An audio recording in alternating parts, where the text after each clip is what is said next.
I came on staff in January of 2014, and that summer, Jim Purcell reached out to me and said, "Hey, I want to try to get some guys together for this radical mentoring group." And I'd heard a little bit about radical mentoring, but no one was doing one. I hadn't been in one.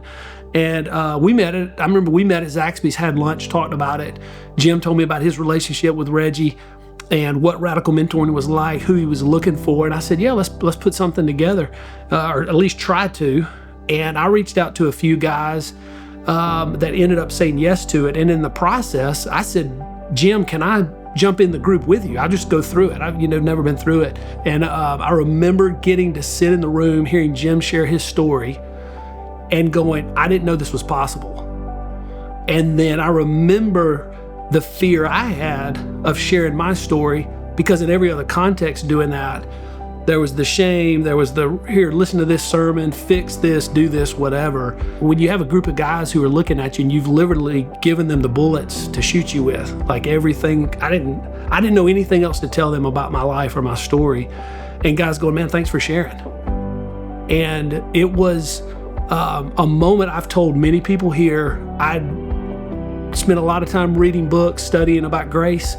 That was the first experience I remember of actually experiencing grace.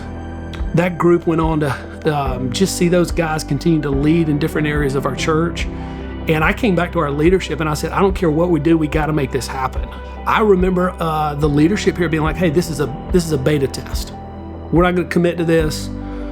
We started with 2 groups of men, 15 men, and at the end of it, I asked our lead pastor to come to kind of the last group meeting, to the celebration. And he came and heard about 4 or 5 stories of the men that had gone through the experience and how it had changed their life. And he got up the next day at staff meeting and said, we will always do this. And he said, if you don't invite me back to this every year, I'll fire you. And, he was cutting up, of course, but it had just seen the impact that it had on the men.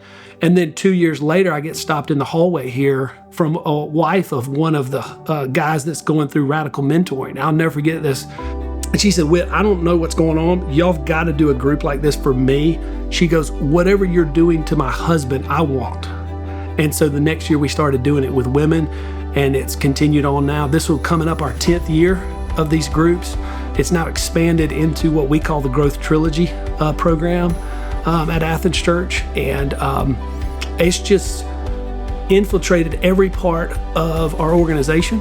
We've had people go through these groups now and literally are serving and leading in every area of our church. We've got elders that have gone through it. Over half of our staff has gone through this experience.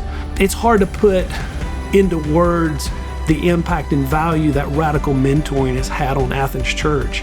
And even over the next few years, there are a lot of goals that have been set around getting people into these environments where they can have these kind of experiences.